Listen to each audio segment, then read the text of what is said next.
नमस्कार, मिड के बाजार में आपका स्वागत है। मैं हूं मनोज दारा, मुंबई स्टूडियो से।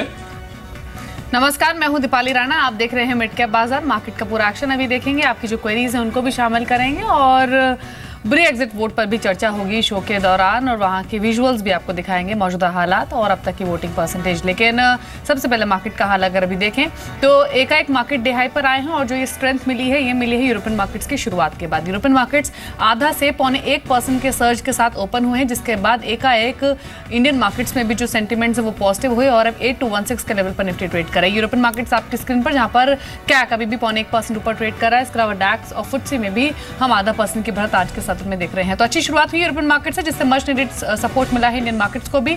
और डैक्स आप देखें ऑलमोस्ट अब 1% ऊपर आ चुका है। फुट्सी में करीब हम 0.1% की बढ़त देख रहे हैं और कैक भी 0.1% ऊपर। तो ऑलमोस्ट 1% का सर्च लेकर तीनों ही यूरोपीय बाजार अभी ट्रेड कर रहे हैं। इंडियन मार्केट्स में जो स्ट्रेंथ दिखी है या फिर लोअर लेवल से जो एक अच्छी रिकवरी दिखी है, उसमें जो सबसे ज्यादा पार्टिसिपेट कर रहा है वो है Nifty bank. Nifty bank day high पर आ चुका है और आप देखें छोटे मझोले बैंकिंग स्टॉक्स को, तो छोटे मझोले बैंकिंग शेयरों में सबसे ज्यादा बाइंग देखी जा रही है। SBBJ, Allahabad bank, syndicate bank ये परफॉर्म करें। आप देखिए निफ्टी बैंक करीब 0.1% ऊपर ट्रेड करें। एक बार बैंकिंग स्टॉक्स का हाल देख लेते हैं, उसके बाद आपकी क्वेरीज को भी शो में शामिल करेंगे। बैंकिंग स्टॉक्स का भी रुझान कैसा है, जो रिकवरी निफ्टी बैंक में दिखी है उसके मद्देनजर कौन कौन से स्टॉक्स हैं जो चल रहे हैं। एसबीआई 1.25% ऊपर आ चुका है। बैंक ऑफ बड़ौदा में 1.25% की मजबूती। यूनियन बैंक 1% ऊपर ट्रेड कर रहा है। साथ ही अगर आप एसबीआई के एसोसिएट बैंकों का हाल देखें तो वहां भी 2%, 2.5% तक की मजबूती देखी जा रही है। तो बैंकिंग में मूव पॉजिटिव हुए हैं और दिन के उच्चतम स्तर पर ज्यादातर बैंकिंग स्टॉक से भी ट्रेड कर रहे हैं। दो मेहमान हमारे साथ मौजूद हैं, विवेक गुप्ता हैं और पंकज जैन है, जो आपकी सभी क्वेरीज को एड्रेस करेंगे। लेकिन सबसे पहले आपको बता देते हैं तरीका इस शो में शामिल होने का। मिड कैप हमारा कीवर्ड है।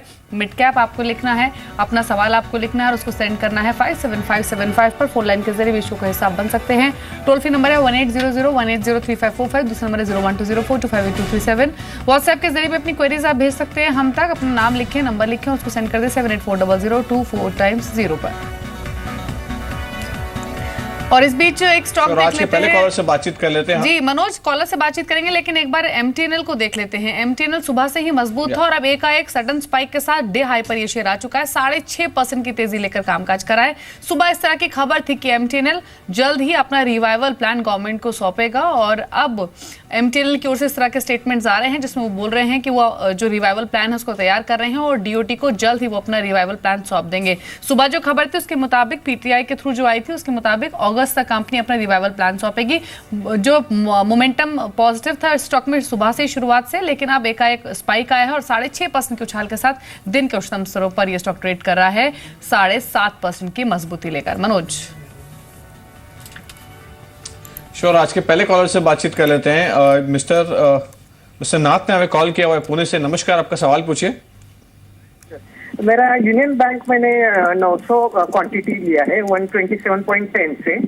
एक 2-4 महीने हुए होंगे। मैं क्या करूं, मीन्स वेट करूं या ओके बैंकिंग का कैसा करूं? बिल्कुल आपको राय दिला देते हैं। In fact Vivek, union bank of India 127 odd levels पर उनकी परचेज प्राइस है। अगर हम यूनियन बैंक ऑफ इंडिया का 3 महीने का परफॉर्मेंस देखें तो लार्जली 135 ऑट लेवल से लेकर 105 ये रेंज में स्टॉक ट्रेड कर रहा है and it has already risen to 120 odd levels again.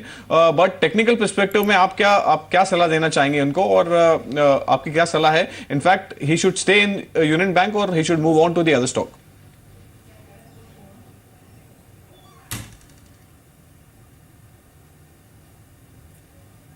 से लेकर 140 की रेंज में यूनियन बैंक ने ब्रॉडली ट्रेड किया है और अगर मैं देखूं तो लास्ट 6 मंथ्स की जो ट्रेंड लाइन है, जो करेक्शन देखने को मिला था उसको फाइनली इसने ऊपर की ओर ब्रेकआउट दिया था जब इसने 130 का लेवल क्रॉस किया था। तो मुझे लगता है यूनियन बैंक को इन्हें डेफिनेटली होल्ड करना चाहिए। ऊपर में मुझे लगता है 160 से लेकर 165 तक के टारगेट्स देखे जा सकते हैं। नीचे में एक रिवाइज स्टॉप लॉस रख सकते हैं 115 का और डेफिनेटली इसे होल्ड करें 160 से लेकर 165 के टारगेट्स के लिए। जी चलिए, राय आपको दी गई है। अगले कॉलर से बात कर लेते हैं। हमारे साथ हमारे रेगुलर व्यूअर और रेगुलर कॉलर हैं रमेश है मुंबई से। रमेश जी नमस्कार, सवाल पूछिए। आज के स्टॉक पर है आपकी क्वेरी। Good afternoon to you. I have a pleasant puzzle. I have got about 800 shares. I had bought 100 shares 45 years ago. 45 years ago Abbott के आपने शेयर्स लिए थे? Yes, it was originally Boots, then it was taken over by Knoll, Okay. and then it was taken over by Abbott. Okay, तो तब आपका purchasing price क्या था? I had bought it to 2,200 rupees 100 shares. आपके पास जब आपने 45 साल पहले शेयर्स खरीदे थे तो क्वांटिटी क्या थी और परचेसिंग प्राइस क्या था? 100 शेयर 22 रुपए के भाव से लिया था। 22 रुपए? यस, 22 रुपए के भाव पर अबॉट के शेयर्स, और अब स्टॉक 4,500 पर है। There was lot of splits and rights and bonus and everything उसके जी जी जी जी बिल्कुल। पंकज, ऐसे इन्वेस्टर के लिए क्या कहेंगे आप? 45 साल पुरानी खरीद अबॉट 22 रुपए की, और उसके बाद डिविडेंड और समेत बहुत सारे इंसेंटिव्स इनको मिले हैं इस निवेश पर, क्या करें अभी?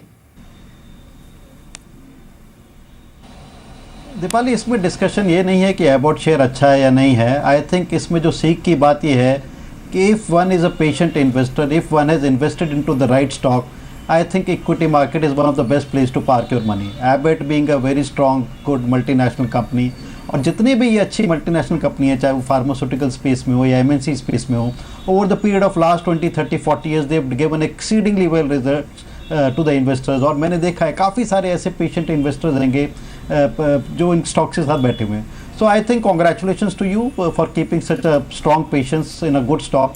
और इस बातों से सीख हम सब के लिए या जो नए निवेशक है यही है कि अच्छे स्टॉक को आइडेंटिफाई करिए और उसमें टाइम दीजिए, आपको अच्छे सॉलिड रिटर्न ज़रूर मिलेंगे।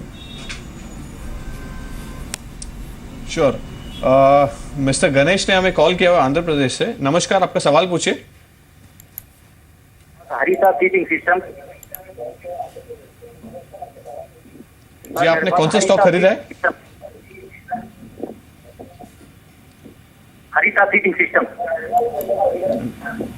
हाँ, 550 के खरीद but this audio is not that clear. आपका सवाल सिस्को पर है? हाँ, हरिता सीटिंग सिस्टम। ऑलराइट, ओके जी, बिल्कुल आपको राय दिला देते हैं। आपने कौन से लेवल पर उनको परचेस किए हैं? 550।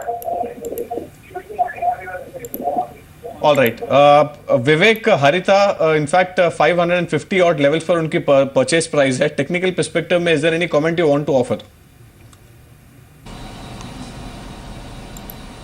मुझे लगता है हैरिसन मलयालम की बात कर रहे हैं। ओवरऑल इसका ट्रेंड अगर मैं देखूं तो ब्रॉडली ये 37 से लेकर 66 की रेंज में काफ़ी टाइम ट्रेड करने के बाद इसने एक काफ़ी अच्छा ऊपर का ब्रेकआउट दिखाया है। मुझे लगता है यहाँ से अब स्टॉक में काफ़ी अच्छी रैली देखने को मिल सकती है। अगर 6 से 8 का महीने का नज़रिया और है तो डेफिनेटली होल्ड करें। फ़िलहाल 70 रुपये के आसपास ट्रेड हो रहा है और हो सकता है ये स्टॉक 110 से लेकर 115 तक की रैली दिखा दे, तो डेफिनेटली होल्ड करना चाहिए। तो हरिसन मलयालम होल्ड करने की सलाह है। अभी 2% नीचे ट्रेड कर रहा है। संतोष है हमारे साथ, भंडारा से बातचीत कर रहे हैं। संतोष, गुड आफ्टरनून, क्या क्वेश्चन है आपका, पूछिए।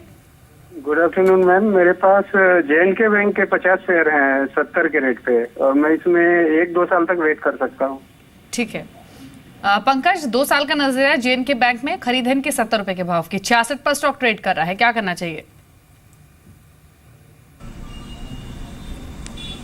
I think hold strategy JNK bank में रखनी चाहिए। और पिछले क्वार्टर के जो रिजल्ट्स आए थे काफ़ी अच्छे पॉजिटिव रिजल्ट्स थे आफ्टर अ लल ऑफ अबाउट 1.5 ईयर। पिछले अगर हम 1-1.5 साल में देख रहे थे तो आई थिंक काफ़ी नकारात्मक रिजल्ट्स आ रहे थे, but performance has definitely been much improved in this quarter.